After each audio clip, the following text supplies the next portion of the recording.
మంచిది. దేశానికి స్వాతంత్రం వచ్చి 70 సంవత్సరాలు అవుతా ఉంది. ఈ 71 సంవత్సరాలలో మనం అనేక మార్పులు మన దేశంలో గమనిస్తూ ఉన్నాం.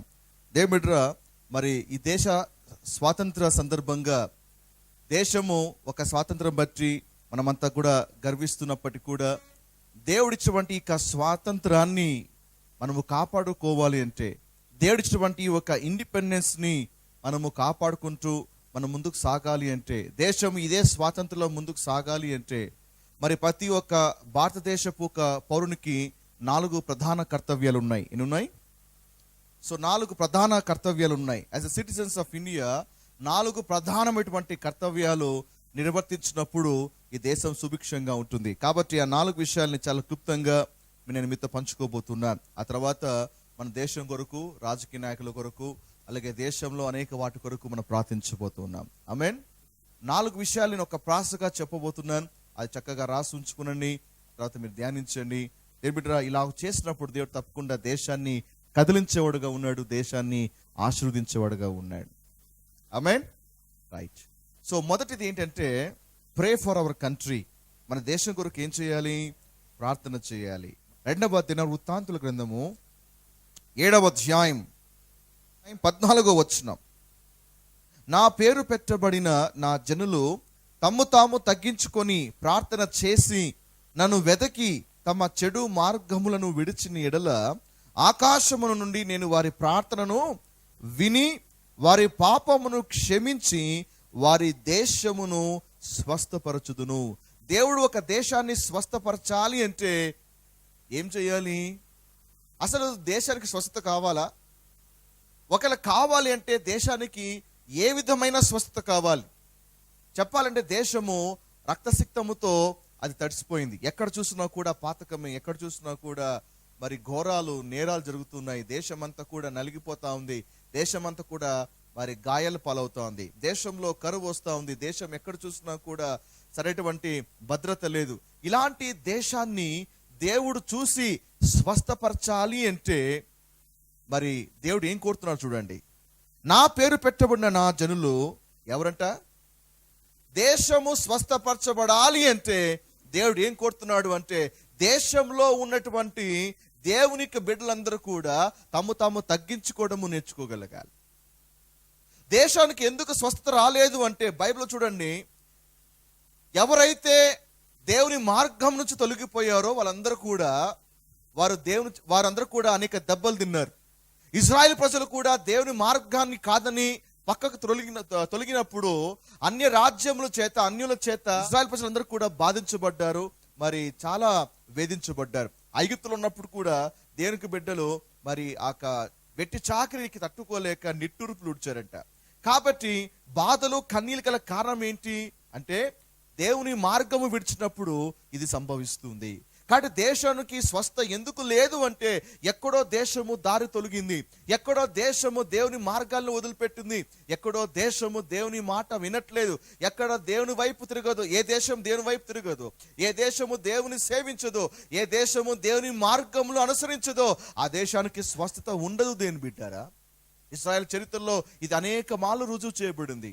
కాబట్టి ఈరోజు మన దేశంలో కూడా దేవుని స్వస్థ కావాలి అంటే, మన దేశాన్ని దేవుడు బాగు చెయ్యాలి అంటే, ఆ బాధ్యత దేవుడు రాజకీయ నాయకుల మీదనో, ఆ బాధ్యతను దేవుడు అన్యుల మీద పెట్టలేదు. కానీ ఆ దేశంలో తన బిడ్డలు ఎందరైతే ఉన్నారో వాళ్ళందరూ కూడా తాము తగ్గించుకోవడము నేర్చుకోగలగాలి. హల్లెలూయా. బైబిల్లో చాలా మంది దేశంలో అనేకులటువంటి పాపలన్నీ కూడా తమ మీదకి వేసుకొని, గోనపట్టు కట్టుకొని తమ మీదకి వేసుకొని అంగలారుస్తూ ప్రార్థన చేస్తారు, మేము పాపము చేశాము అని. అందులో దానియేలు కూడా ఒకడు. అయ్యా మమ్మల్ని క్షమించి, మేము పాపము చేశామని వారే పాపము చేసినట్లుగా దేశం ఒక పాప నిమిత్తమై దేవునిలో వాళ్ళు విజ్ఞాపనం చేస్తున్నారు. దేవుడు ఆ ఒక్క వ్యక్తి యొక్క ప్రార్థన బట్టి దేవుడు ఆ ఊరిని, ఆ గ్రామాన్ని, ఆ పట్టణాన్ని, ఆ దేశాన్ని క్షమించట్లుగా అనేక సార్లు బైబిల్లో ప్రస్తావించబడింది. ఏమిట్రా, సొదొమ గొమొర్రాలో లోతు ఉన్నప్పుడు అబ్రహాం ఏ విధంగా విజ్ఞాపన చేశాడు? ఏమిట్రా, ఈరోజు మన దేశం కొరకు ఆ విధంగా ప్రార్థన చేయాలి. దేవా, మా దేశాన్ని మీరు స్వస్థపరచండి, మేము తగ్గించుకుంటున్నాం, వీరి పాపాలు మా పాపములుగా మేము భావిస్తూ, అవి మేము చేసేట్టుగా భావిస్తూ మా మీదకి మేము వేసుకుంటూ మేము ప్రార్థిస్తున్నామయ్యా. మా దేశాన్ని స్వస్థపరచు అని ఆ బండ సందులలో నిలబడి మనము ప్రార్థన చేసినట్లయితే గొప్ప కదలిక వస్తుంది. ఈరోజు అనేక సంఘాలు ఇక అత్యవసరతను మర్చిపోతున్నాయి. ఈరోజు చాలా మంది క్రైస్తవులు చాలా కంఫర్ట్ లైఫ్ జీవిస్తున్నారు. అనేక సంఘాలు చాలా కంఫర్ట్ లైఫ్ జీవిస్తూ ఉన్నాయి. అనేక సంఘాలు దేవుని యొక్క పిలుపును దేశాన్ని మర్చిపోయేసి ఏమండి దేశం కొరకు ప్రార్థన చేయడం అనేది మానేస్తూ ఉన్నాయి. దేశం ఒక స్వస్థత తన బిడ్డల చేతిలో ఉంది అనే సంగతి ఈరోజు మనం తెలుసుకోగలగాలి. ఆమేన్. తాము తగ్గించుకోవడం మాత్రమే కాదు, ప్రార్థన చేయాలి. ఎవరి కోసం ప్రార్థన చేయాలి? దేశం కోసం ప్రార్థన చేయాలి. ఈరోజు అన్ని కూడా వ్యక్తిగత ప్రార్థనలే కానీ దేశం కోసం ప్రార్థన చేసే వాళ్ళు కరువు అయిపోయారు.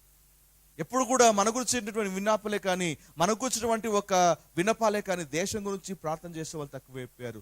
తగ్గించుకొని ప్రార్థన చేసి నన్ను వెతకి దేవుని వెతికేవారుగా ఉండాలి. తమ చెడు మార్గములు విడిచి నెడల ఏమిట్రా ఇవన్నీ కూడా దేవుడు చెడు మార్గం విడిచమని, తగ్గించుకోమని, ప్రార్థన చేయమని, దేవుని వెతకమని దేవుడు ఎవరిని ఉద్దేశించి మాట్లాడుతున్నాడు?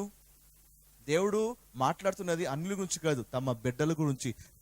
నా పేరు పెట్టబడిన నా జనులు అని ప్రభు మాట్లాడుతున్నాడు. అనగా మార్పు రావాల్సింది క్రైస్తవుల్లో, మార్పు రావాల్సింది విశ్వాసులో.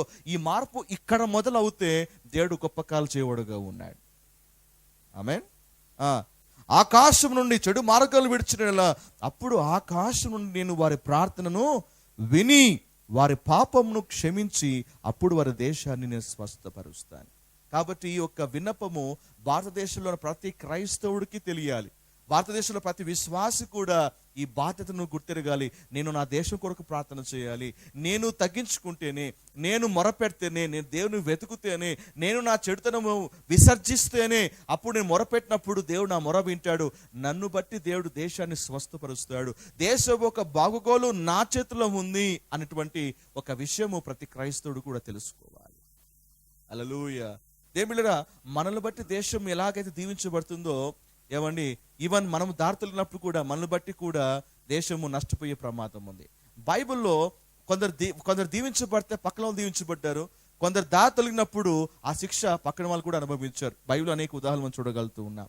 కాబట్టి ఈరోజు క్రైస్తవులు దేవుని యొక్క బిడ్డలు ఈ సంగతి తెలుసుకొని మనం దేని వైపు తిరిగి నా దేశము స్వస్థపరచండి అయ్యా అని అంటే, దేవుడా యావత్ భారతదేశంలోని విశ్వాసులందరూ కూడా కలిసి దేని వైపు తిరిగి దేవా నా దేశాన్ని స్వస్థపరచని అని ఏక కంఠంతో మొరపెడితే దేవుడు ఆకాశం ఉన్నటువంటి దేవుడు ఆ మనవి వినడా? ఆ మనవి ఆలకించడా? ఆకాశపు వాక్యలు విప్పుతాడు దేవుడు. అండ్ దేవుడు ఏం చేస్తాడంట? వారి పాప క్షమించి వారి దేశమును స్వస్థపరుస్తాడు. ఈరోజు మన దేశానికి ఇలాంటి స్వస్థత కావాలి. మానవుడు చాలా రెమెడీస్ ఇస్తున్నారు. ఏదైనా ఒక విపత్తు వచ్చినప్పుడు, ఏదైనా సంఘటన సంభవించినప్పుడు మానవుడు మన దేశంలో అనేక మంది అనేక సొల్యూషన్స్ ఇస్తారు. కానీ గుర్తుపెట్టుకోండి, ఏ సొల్యూషన్ కూడా ఆ సమస్యను శాశ్వతంగా పరిష్కరించలేదు. ఎందుకంటే ఈ గాయాలు దేవుడే మన్పాలి. ఈ యొక్క హీలింగ్ దేవుడే తీసుకురావాలి. దేశం అంతటి కూడా ఆ స్వస్థత రావాలి అంటే మన దేశం కోసం ప్రార్థన చేయాలి. ఆమేన్. దేశం కోసం ప్రార్థన చేయాలి. ఇంకా ఎవరి కోసం ప్రార్థన చేయాలి? 1 తిమోతి 2వ అధ్యాయం 1వ వచనం. మనము సంపూర్ణ భక్తియు మాన్యతయు కలిగి నెమ్మదిగాను సుఖముగాను బ్రతుకు నిమిత్తము అన్నిటికంటే ముఖ్యముగా మనుషులందరి కొరకును, రాజుల కొరకును, అధికారులందరి కొరకును విజ్ఞాపనలు, ప్రార్థనలు, యాచనలు, కృతదాస్తులను చేయులని హెచ్చరించుచున్నాను. ఇది మంచిదియు మన రక్షకుడకు దేవుని దృష్టికి అనుకూలమైనది అయి ఉన్నది. ఆయన మనుషులందరూ రక్షణ పొంది సత్యం గురించిన అనుభవ జ్ఞానము గల వారై ఉండాలని ఇచ్చయించుచున్నాడు. దేవుడు ఏమని కోరుతున్నాడు తెలుసా? మనుషులందరూ రక్షణ పొందాలి, మనుషులందరూ కూడా దేని వైపు తిరగాలి, మనుషులందరూ కూడా ఆయన మార్గంలో నడవాలి అని దేవుడు కోరుతున్నాడు. అయితే మరి అది జరగాలి అంటే మనం ఏం చేయాలి? ఆ పైన వచనం రాయబడింది కదా, ఏమని? మనం ఎవరి కోసం ప్రార్థన చేయాలంట? మనము మనుషులందరి కొరకు ప్రార్థన చేయాలి, అధికారుల కొరకు ప్రార్థన చేయాలి, ఏమండి మరి రాజుల కొరకు ప్రార్థన చేయాలి. ఎవరైతే పాలకులుగా ఉన్నారో వాళ్ళందరి కొరకు మనం ప్రార్థన చేయాలి. మన ప్రార్థన అలాంటి వారిని రక్షణలోకి నడిపిస్తుంది. మన యొక్క ప్రార్థన అలాంటి వారిని యేసు వద్దకు నడిపిస్తుంది. కాబట్టి మొదటి 2 వచనాలు నెరవేర్చబడాలి అంటే మనము 4వ వచనం నెరవేర్చబడాలి అంటే మొదటి 2 వచనాల్లో మనం ఉన్నట్టుగా మనం ప్రార్థన చేయాలి. When we pray for the leaders, when we pray for the important people, when we pray for the kings, then definitely ఖచ్చితంగా వాళ్ళంతా కూడా దేవునిలోకి ఖచ్చితంగా వస్తారు దేవుని బిడ్డారా. ఆమేన్, హల్లెలూయా. కాబట్టి ఎందుకు ప్రార్థన చేయాలి వాళ్ళ కొరకు? మొదటి వచనం అంటుంది, మనం సంపూర్ణ భక్తి మాన్యత కలిగి నెమ్మదిగాను సుఖముగాను, అనగా దేశంలో నెమ్మది, దేశంలో సుఖముగా ఉండాలి అంటే మనం రాజుల కొరకు ప్రార్థన చేసేవాళ్ళుగా ఉండాలి, వాళ్ళ పాల కొరకు ప్రార్థన చేసేవాళ్ళుగా ఉండాలి. We must pray for the kings and the rulers. Amen. రోమీయుల పత్రిక 13వ అధ్యాయం. చాలా మంది అధికారుల కొరకు ప్రార్థన చేయండి అయ్యా అంటే అధికారుల్ని తిట్టుకోవడమే సరిపోతుంది. చాలా మంది దేశంలో చాలా మందికి నోరు తెరిస్తే ఎప్పుడు చూసినా కూడా ఆ నాయకుడు ఇట్లా చేశాడు, ఈ నాయకుడు ఇట్లా చేశాడు అని ఎప్పుడు కూడా వాళ్ళ గురించి విమర్శిస్తూనే ఉంటాం. రోమీయుల పత్రిక 13వ అధ్యాయం 1 నుంచి 6 వచనాల్లో గల లేఖన భాగాన్ని మనం గమనిద్దాం. ప్రతి వాడు పై అధికారులకు లోబడి ఉండలను, ఏలనగా దేవుని వల్ల కలిగిన తప్ప మరి ఏ అధికారము లేదు. ఉన్న అధికారములు దేవుని వల్లే నియమింపబడి ఉన్నవి. కాబట్టి అధికారం ఎదిరించేవాడు దేవుని నియమమును ఎదిరించుచున్నాడు. ఎదిరించేవాడు తమకు మీదికి తామే శిక్ష తెచ్చుకుందరు. ప్రభుత్వము చేయువారు చెడ్డ కార్యములకే గాని మంచి కార్యములకు భయంకరులు కారు. నీకు మేలు కలుగుటకు అధికారులు దేవుని పరిచారకులు, వారికి భయపడకుండా కోరితివా? మేలు చేయుము, అప్పుడు వారి చేత మొప్పు పొందుదువు. నీవు చెడ్డది చేసినడలా భయపడుము, వారు ఊరికయ్యే ఖడ్గము ధరింపరు. కీడు చేయు వాని మీద ఆగ్రహము చూపుటకై వారు ప్రతికారము చేయు దేవుని పరిచారకులు. కాబట్టి ఆగ్రహ భయమును బట్టి మాత్రము కాక మన సాక్షిని బట్టి లోబడి ఉండుట అవశ్యము. ఏలనిగా వారు దేవుని సేవకులై ఉండి ఎల్లప్పుడూ ఈ సేవ యందే పని కలిగి ఉందరు. కాబట్టి ఇక్కడ అధికారానికి లోబట్టు గురించి మాట్లాడుతుంది. ఈ వాక్యము అధికారులకి లోబట్టు గురించి మాట్లాడుతుంది. ఏ అధికారుల గురించి అనగా దేశాన్ని పాలించేటువంటి అధికారుల గురించి, ఏమని దేశాన్ని ఏలేటువంటి ఒక రాజుల గురించి ఇక వాక్యము రాయబడి ఉంది. కాబట్టి submission to the authority and the rulers is very very important. కాబట్టి తరచుగా మనము ఎప్పుడు కూడా ప్రజల నోట్లోంచి విమర్శలు వింటూ ఉంటాం. ఆ రాజకీయ నాయకుడు ఇట్లా చేస్తాడు, ఈ రాజకీయ నాయకుడు ఇట్లా చేస్తాడు, ఆ అధికారి ఇలా చేస్తాడు, వాళ్ళంతా కూడా ఇట్లా అయిపోయారు అని ప్రభుత్వాలను నిందిస్తుంటాం, అధికారులను నిందిస్తుంటాం. ఏమంటే ఎప్పుడు కూడా వారి గురించి మనం ఫిర్యాదులు చేస్తూ నెగిటివ్గా మాట్లాడుతుంటాం. గమనించండి, మరి ఇలాగ విమర్శ చేసే వాళ్ళు కనీసం 2 నిమిషాలు కూడా వాళ్ళ కోసం ప్రార్థన చేసి ఉండేవారు కాదు. సో అక్కడ విమర్శ చేయవారు ప్రార్థన చేయరు, ప్రార్థన చేయవారు ఎప్పుడు కూడా ఎవరిని కూడా విమర్శించరు. వాళ్ళు ఎలాంటి వారైనా ఉన్నప్పటికీ కూడా దేవుడు వాళ్ళని చూసుకుంటాడు. కాబట్టి మన బాధ్యతగా ఎప్పుడు కూడా మన పై అధికారుల గురించి మనం ఎప్పుడు విమర్శ చేయకూడదు. కాబట్టి ఈవెన్ మీరు పనిచేసేటువంటి చోట కూడా మీ పై అధికారులు ఉన్నట్లయితే వాళ్ళ గురించి మీరు నెగిటివ్గా మాట్లాడకూడదు, మీ పై బాసుల గురించి నెగిటివ్గా మాట్లాడకూడదు. కాబట్టి ఎందుకంటే వాళ్ళు ఆ స్థితిలో ఉన్నారంటే దేవుడు నియమించాడు కాబట్టి వారు ఆ స్థితిలో ఉండగలుగుతున్నారు. కాబట్టి దేవుడు నియమించక ఒక వ్యక్తి ఆ స్థానంలో కూర్చుండుట అసాధ్యం అది. So we must pray for the rulers. కాబట్టి వేరే వాళ్ళు విమర్శించినట్లుగా మాటి మాటికి మనం అధికారులను, లేకపోతే ముఖ్యమంత్రులను, లేకపోతే మినిస్టర్స్ని, విఐపీస్ని, లేకపోతే మరొక అధికారులు విమర్శించడం మనం పని కట్టుకోకూడదు. నీకు వీలైతే వాళ్ళ కోసం ప్రార్థన చేయి, లేకపోతే విమర్శ చేయడం నువ్వు మానేసేయాలి. హల్లెలూయా. విమర్శ చేయవారు ఎప్పటికీ ప్రార్థన చేయరు. ఇంకో మాట చెప్పిన, విమర్శ చేస్తే దేశం బాగుపడదు, ప్రార్థన చేస్తేనే దేశం బాగుపడుతుంది. అవునట్రా కదంటారా? విమర్శలను కాస్త ఒక 10% ప్రార్థనలో కేటాయించిన వాళ్ళ కొరకు కనీసం కొంచెమైనా మార్పును చూస్తావేమో కానీ నువ్వు విమర్శిస్తూ కూర్చు ఉంటే దేనిబిలరా ఎటువంటి మార్పు కలగదు. మోరోవర్ క్రైస్తవులు ఉండేది తమ అధికారులను విమర్శించే కాదు, వాళ్ళ కొరకు ప్రార్థన చేసేకి. ఆమేన్. సో ప్రార్థన చేయడం అనేది చాలా ప్రాముఖ్యమైనది. ఎప్పుడైతే ప్రార్థన చేస్తామో దేవుడు అప్పుడు దేశాన్ని స్వస్థపరుస్తాడు. ఈ దేశము, భారతదేశము యేసుకై పట్టబడుతుంది. హల్లెలూయా. ఇందాక పాట పన్నాం కదా, నేను నడుచు దేశమంతా నా యేసుకే సొంతం కావాలి అని పాట పాడుతున్నాం. మనం ప్రార్థన చేయకపోతే ఎలా సొంతం అవుతుంది? దేశం కోసం ప్రార్థన చేయకపోతే, అధికారుల కోసం ప్రార్థన చేయకపోతే ఏ విధంగా సొంతం చేయబడుతుంది? దేవుడిరా మనం ప్రార్థన చేయాలి. పాటకే అది పరిమితం కాకూడదు, మనం వారి కొరకు ప్రార్థన చేసేవారుగా ఉండాలి. అందుకే మీ ప్రేయర్ పాయింట్స్లో కంట్రీ కోసం ప్రార్థన చేయండి, అధికారుల కోసం కూడా మీరు ప్రార్థన చేయడం, ఆ లిస్ట్ కూడా మీ ప్రేయర్ పాయింట్స్లో ఉండాలి. దేని బిడ్డారా. Amen. Praise the Lord. Okay, ప్రార్థన చేయాలని నేర్చుకుందాం. రెండవది ఏం చేయాలి? రెండవది పన్ను చెల్లించాలి. రెండవది ఏం చేయాలి? పన్ను చెల్లించాలి. రోమిల రాసిన పత్రిక 13వ అధ్యాయం 6-7 వచనాల్లో ఉన్నటువంటి వాక్య భాగాన్ని చూద్దాం. ఏనుగా వారు దేవుని సేవకులై ఉండి ఎల్లప్పుడూ ఈ సేవ యందే పని కలిగి ఉందరు. ఇందుకే కదా మీరు పన్ను కూడా చెల్లించుచున్నారు. కాబట్టి ఎవనికి పన్నో వానికి పన్నును, ఎవనికి సుంకమో వానికి సుంకము చెల్లించుడి. కాబట్టి మరి భారతదేశపు ఒక పౌరునిగా నువ్వేం చేయాలి? నీవు క్రమముగా దేశానికి పన్ను చెల్లించేవాడుగా ఉండాలి. You must pay taxes. కాబట్టి ట్యాక్స్ పలు విధాలుగా ఉన్నాయి. ఇన్కమ్ ట్యాక్స్ అంటారు, సేల్స్ ట్యాక్స్ అంటారు కదా, లేకపోతే సెస్ ట్యాక్స్ అంటారు. ఏదో ఒక ట్యాక్స్లు ఈ దేశంలో ఉన్నాయి. మీకు తెలుసా, మనం కట్టేటువంటి ట్యాక్స్ ఆ డబ్బులతోనే ఇక దేశం డెవలప్మెంట్ అవుతుంది. రోడ్స్ కానీ, లైట్స్ కానీ, లేకపోతే ఈ ప్రభుత్వం చేపట్టేటువంటి ప్రతి కార్యక్రమం అంతా కూడా మరి ప్రజలు చెల్లించినటువంటి ట్యాక్స్ బట్టే దీకంతా కూడా వినియోగించబడతా ఉంది. అంటే నేను ట్యాక్స్ చెల్లిస్తున్నాను అంటే దేశపు అభివృద్ధిలో నేను కూడా పాలు భాగస్తుడై ఉన్నాను అని అర్థం. నేను పన్ను చెల్లిస్తున్నాను అంటే దేశం అభివృద్ధిలో నా వంతు బాధ్యత కూడా ఉంది, నా పాలు కూడా ఉంది అని అర్థం. కాబట్టి ఎప్పుడే కానీ పన్ను ఎగ్గొట్టి పన్నులు పెట్టుకోకూడదండి. కొంతమంది ఏ విధంగా పన్ను ఎగ్గొడదామా, ఏ విధంగా డబ్బులు మిగిల్చుకుందామా, ఏ విధంగా దొంగ బిల్లులు పెట్టేసి ఆ డబ్బులు సేవ్ చేద్దామా అనేటువంటి ఆలోచనలో ఉంటారు. కాబట్టి ఒక సిటిజన్ ఎప్పుడైతే పన్ను ఎగ్గొడుతున్నాడో అతడు దేశపు ఒక అభివృద్ధి కాదు, దేశము కుంటుపడ్డానికి అతడు కారకుడు అవుతున్నాడు. హల్లెలూయా.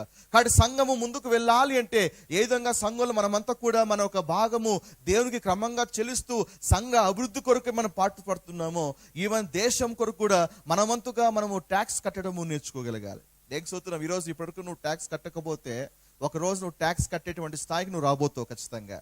దేవుడు ఆ స్థితికి ఆ అనుభవానికి దేవుడు మీ ఆదాయాన్ని మీరు హెచ్చించబోతూ ఉన్నాడు. Hallelujah. You will definitely pay taxes to the government. Amen. అయితే ఆ పన్ను చెల్లించడం అనేది ఎప్పుడూ కూడా మనము వెనకాడకూడదు. చాలా మంది లోకస్తులు ఏం చేస్తారంటే ఏదో రూపంలో దొంగలు పెట్టి ఆ ట్యాక్స్ ని మినహాయింపు చేసుకుంటుంటారు. కాబట్టి దేని వాక్యం అంటుంది? పన్ను చెల్లించాలి. అది ₹1 అయినా, ₹100 అయినా, ₹1000 అయినా. సో ఈ దేశంలో నువ్వు ఉన్నావు, ఈ దేశ అభివృద్ధి నువ్వు కోరుతున్నావు అంటే దయచేసి ఆ ట్యాక్స్ కట్టడము మీరు నేర్చుకోగలగాలి. కాబట్టి ప్రతి సంఘంలో ప్రతి విశ్వాసి ఇది తెలుసుకోగలగాలి. కాబట్టి దేవుని రాజ్యంలో దేవుని బిడ్డలు దేవుని పట్ల మాత్రమే కాదు, ఈ దేశం పట్ల కూడా నమ్మకస్తులుగా ఉన్నారు అనే విషయాన్ని మరి లోకస్తు సైతం కూడా గుర్తించగలగాలి. ఆమేన్. కాబట్టి మనము దేవునికి ఇవ్వాలి. ఏమండి? కైసరికి ఇవ్వాలి. ఇదే విషయమై మత్తయి సువార్త 22వ అధ్యాయం 15 నుంచి 21 వచనంలో దేవుని యొక్క వాక్యాలు రాయబడింది. ఒక సందర్భంలో కొందరు పరిసయ్యులు వచ్చి యేసుని ప్రశ్నిస్తుంటారు. ఏమని? బోధకుడా, మరి పన్ను చెల్లించుట, కైసరికి పన్ను చెల్లించుట న్యాయమా అటువంటి ఒక ప్రశ్నతో యేసు వద్దకు వస్తున్నారు. ఎందుకు ఆ ప్రశ్నతో యేసు వద్దకు వస్తున్నారు? కారణం ఏమంటే యేసు ప్రభు దినాల్లో మరి యూదులు రోమిలకి పన్ను చెల్లించేవారు గారు. యూదులు ఎలాంటి మనస్తత్వం కలిగిన వారంటే మన మీద పాలకులుగా ఉన్నటువంటి అన్యులకి మనం డబ్బులు కట్టాలా? వాళ్ళు దేవుని బిడ్డలైతే మనం డబ్బులు కడదాం, కాబట్టి అన్యులకు మన డబ్బులు కట్టడం ఏంది? కాబట్టి అన్యులకు మనం డబ్బులు కట్టకూడదు అటువంటి వాదన యూదులో ఉంది. కాబట్టి చాలా మంది ఆ యూదులు పన్నులు కట్టేవారు కాదు. అయితే రోమియోలు బలవంతంగా ఆ పన్నులు వసూలు చేసేవాళ్ళు. అందుకే పన్నులు కట్టువారన్నా, పన్నులు వసూలు చేసేవారన్నా యూదులకి మహాకోపం. అందుకే మత్తయి కూడా బైబిల్లో ఆయన ఒక సుంకరి, ఆయన ట్యాక్స్ కలెక్టర్. ఈవెన్ జక్కయ్య కూడా ట్యాక్స్ కలెక్టర్, ఆయన కూడా మరి పన్ను వసూలు చేసేవారే. బైబిల్లో ఈ పన్నులు వసూలు చేసే వాళ్ళని పాపులుగా పోలుస్తారు. అయితే దేని బిడ్డరా, మరి యూదుల ఒక అభిప్రాయం ఏమంటే దేవుని బిడ్డలైతే అన్ని పన్ను కడదాం, లేకపోతే మనకు అవసరం లేదు. మనము అన్యులకు డబ్బులు కడితే అన్యులు ఆ డబ్బులు తీసుకొని వాళ్ళు ఏం చేస్తుంటారు మనకేం తెలుసు. కాబట్టి ఆ డబ్బులు వాళ్ళు ఇంకో రకంగా వాడకూడదు, మనం ఇస్తే ఆ దుర్వినియోగం అవుతుంది. కాబట్టి డబ్బులు మనం కట్టము అన్యులకి అని ఒక వాదన దినాల్లో ఉండేది. అది కట్టాలని ఒక వాదన, కట్టకూడదని ఒక వాదన. ఈ యొక్క వాదనతో యేసు ప్రభు వద్దకు వచ్చారు పరిసయ్యులు. ఆయన అడుగుతున్నారు, ప్రభువా, బోధకుడా, మరి కైసరుకి పన్ను చెల్లించుట న్యాయమా? ఒకవేళ చెల్లించుట న్యాయమే అయితే యూదులందరూ కూడా ఏమనుకోరు తెలుసా? ఈ యేసు ప్రభు కూడా రోమిలతో చేతులు కలిపేసాడు అని ఆయన అపార్థం చేసుకుంటారు. ఒకవేళ కట్టకూడదు అంటే ప్రభుత్వం మీద తిరగబడండి అని యేసు ప్రభు వారు బోధ చేసినట్టే. కాబట్టి ఇరికించుకుందామని యేసు వద్దకు వచ్చే ప్రశ్నను అడుగుతున్నారు. అప్పుడు యేసు ప్రభు వారు వాళ్ళ దగ్గర ఒక నాణెము తీసుకొని వాళ్ళకి చూపిస్తూ దీని మీద ఎవరి ముద్ర ఉంది అని అడిగాడు. అడిగితే వాళ్ళంతా కూడా, సార్, ఈ యొక్క నాణెం మీద కైసరు బొమ్మ ఉంది అంటే ప్రభు అన్నాడు, అయితే ఇది ఆయనకే, కైసర్ది అయితే కైసర్కి ఇచ్చేసేయండి, దేవుణ్ణి దేవునికి ఇచ్చేసేయండి. యేసు ప్రభువు ఒక అద్భుతమైన స్టేట్మెంట్. పన్ను ఎక్కటమని చెప్పాడా? పన్ను మింగేసని చెప్పాడా?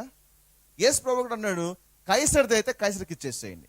దేవుడి ఇక్కడ ఒక పాఠం నేర్చుకోగలగాలి.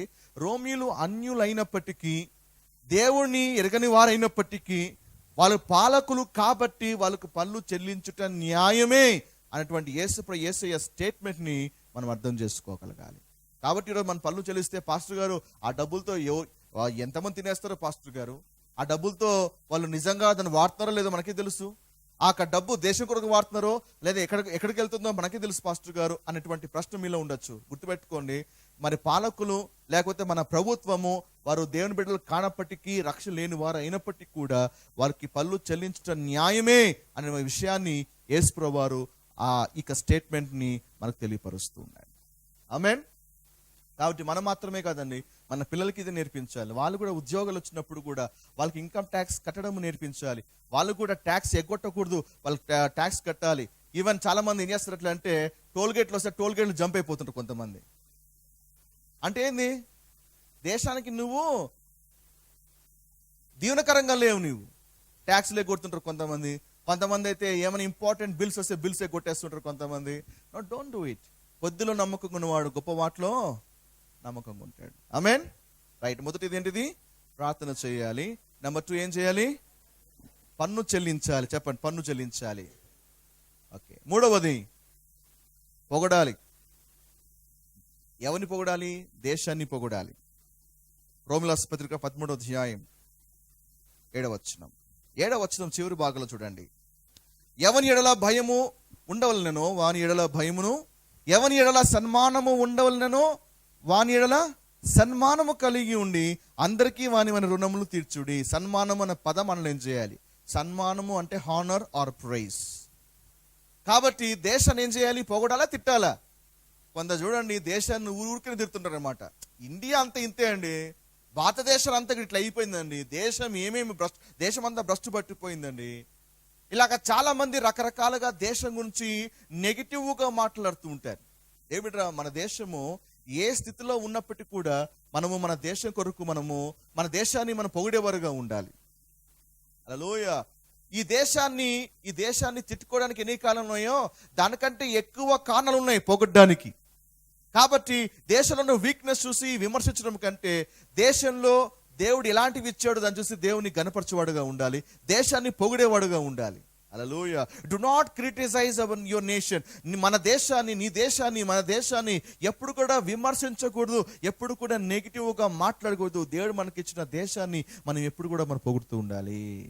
ఒకవేళ విమర్శిస్తున్నావంటే మళ్ళీ 10 మంది వేగులు వాడు వలె నీవు కూడా ఒకడివి. ఎందుకు తెలుసా? 12 మంది వేగులు వారు పోయారు కానాన్ దేశానికి.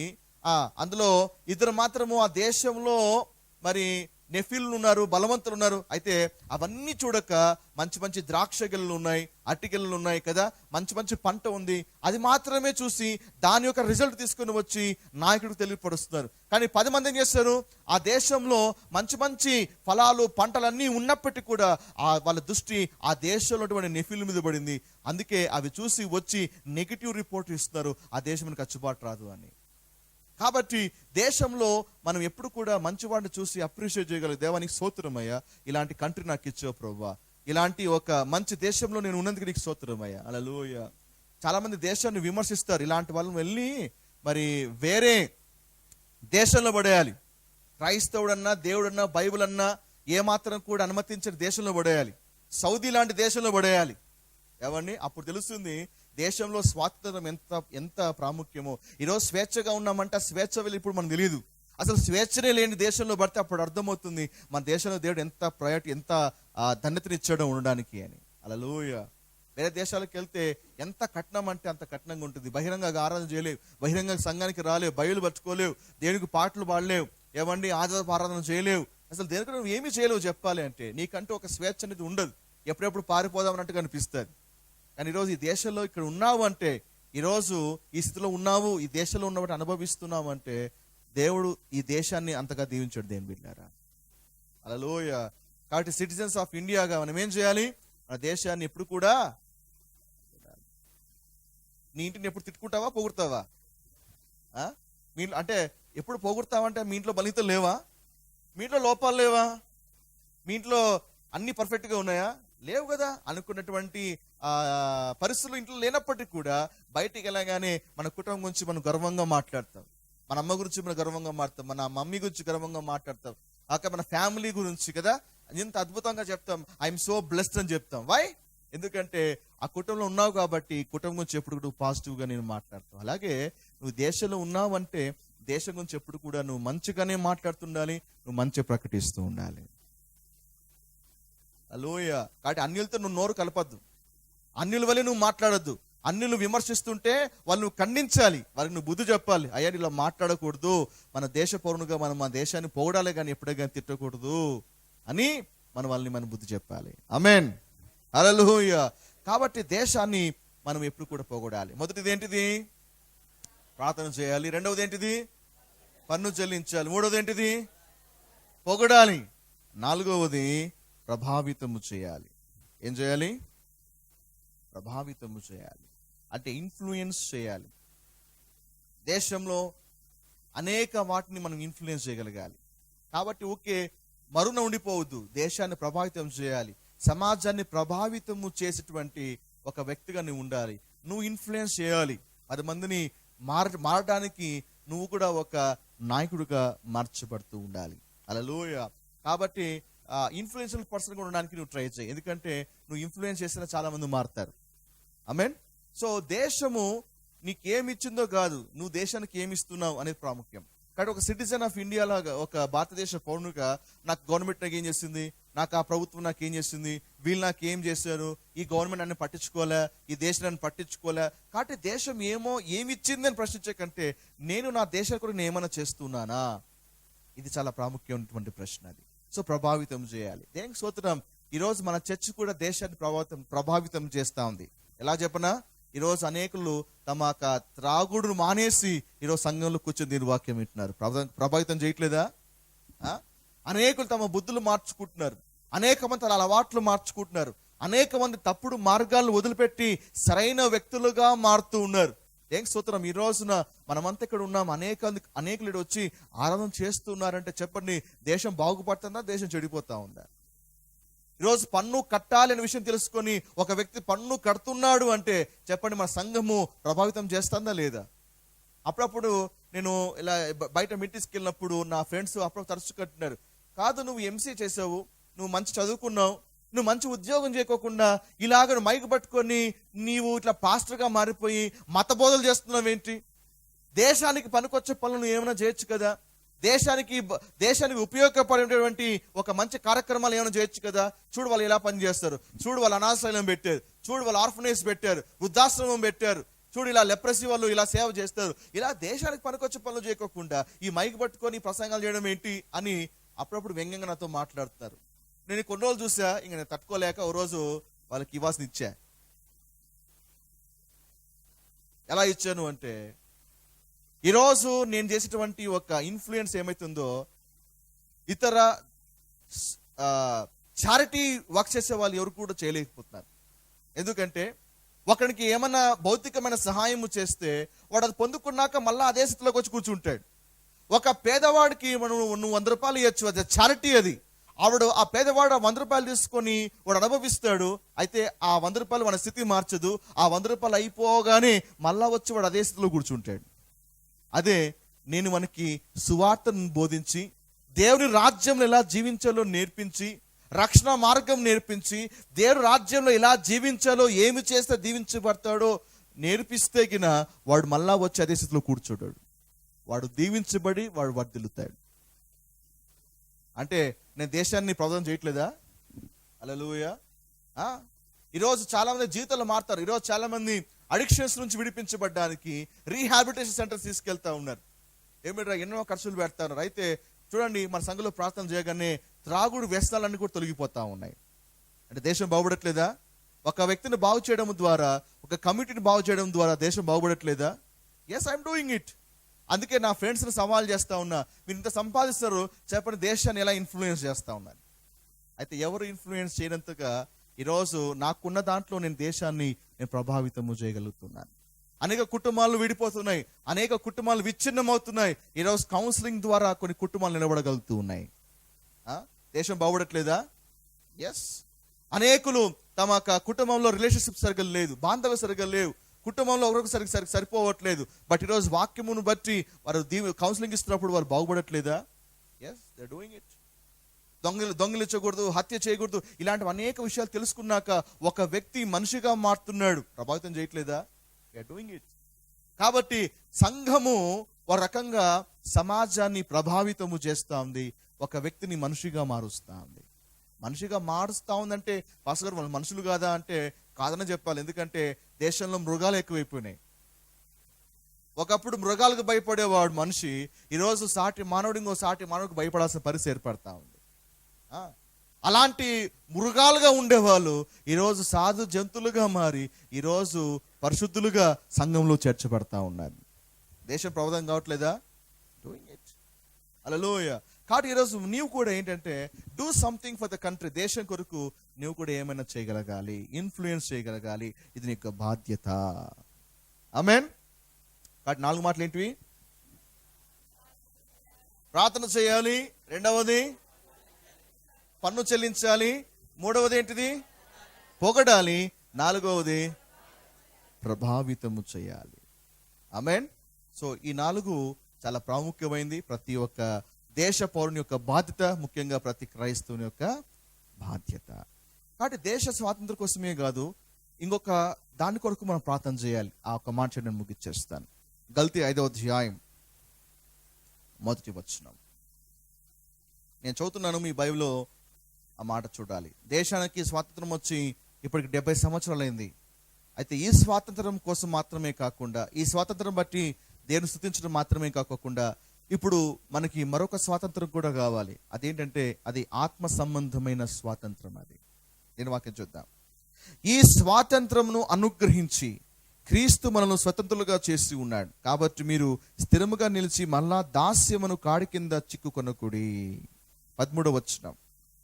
సహోదరులారా, మీరు స్వతంత్రులుగా ఉండుటకు పిలువబడితిరి. అయితే ఒక మాట, ఆ స్వాతంత్రము శరీర క్రియలకు హేతువు చేసుకొనక ప్రేమ కలిగిన వారై ఒకరికొకడు దాసులే ఉండడి. కాబట్టి మనము చివరిగా మనం ఏమి ప్రార్థన చేయాలంటే, మరి దేశానికి మాత్రమే కాదు, దేశంలో ఉన్న ప్రజలకు స్వాతంత్రం కావాలి. తమ పాపం నుంచి, బానిసత్వం నుంచి, చీకటి నుంచి, వారి యొక్క వ్యసనాల నుంచి దేవుడు వాళ్ళకి స్వాతంత్రం ఇచ్చి వారిని విడిపించట్లుగా మనం ప్రార్థన చేయగలగాలి. అసలు స్వాతంత్రం ఇది దేని బిడ్డారా? ఈ దేశానికి స్వాతంత్రం వచ్చింది, కానీ నీకు స్వాతంత్రం రాలేదు అంటే దేవుళ్ళరా నరకంలో కాలాల్సిందే. కాబట్టి ఫ్రీడమ్ ఫైటర్స్ ఈ కంట్రీ కొరకు ఎలా ఫైట్ చేస్తున్నారో ఇంకో మాట చెప్పాలంటే మనం కూడా ఫ్రీడమ్ ఫైటర్సే కదా. మనం కూడా అనేకుల స్వాతంత్రం కోసం మనం పోరాడుతున్నాం, సువార్త చెప్తున్నాము, వారిని స్వతంత్రులకు నడిపిస్తున్నాం. కుమారుడు ఎవరిని స్వతంత్రులుగా చేయనో వాడు నిజముగా స్వతంత్రుడే. కాబట్టి మనం కూడా ఏం చేస్తున్నామంటే, మనం కూడా ఒక వార్ఫేర్లో ఉన్నాం, మనం కూడా ఫైట్ చేస్తున్నాం. ప్రజల యొక్క స్వాతంత్ర కొరకు మనం కూడా యుద్ధము చేస్తున్నాం. మన యుద్ధోపకరణంలో శరీర సంబంధమైనవి కావు, దేవుని ఎదుట బలమైన దుర్గాలు పడద్రోయి జనంత బలము గలవి. ఎఫెసీ 6వ రాయబడింది కదా, ఏమని? దేవుడు సర్వాంగ కవచము ధరించుకునండి. ఎందుకు తెలుసా? మనమంతా యుద్ధము చేయాలి. సో ఫ్రీడమ్ ఫైటర్స్ ఈ దేశ కొరకు ఎలాగైతే యుద్ధము చేస్తారో, మనకు కూడా స్పిరిచువల్ గా మనం వార్ఫేర్ లో ఉన్నాం. అయితే ప్రజలు చాలా మంది బంధకాల్లో ఉన్నారు. మన ప్రార్థన ద్వారా, మన యొక్క విజ్ఞాపన ద్వారా మనం కూడా యుద్ధము చేసి ప్రజలకి స్వాతంత్రాన్ని, ప్రజలు స్వాతంత్రం పొందుకున్నట్లుగా మనం కూడా యుద్ధము చేయాలి.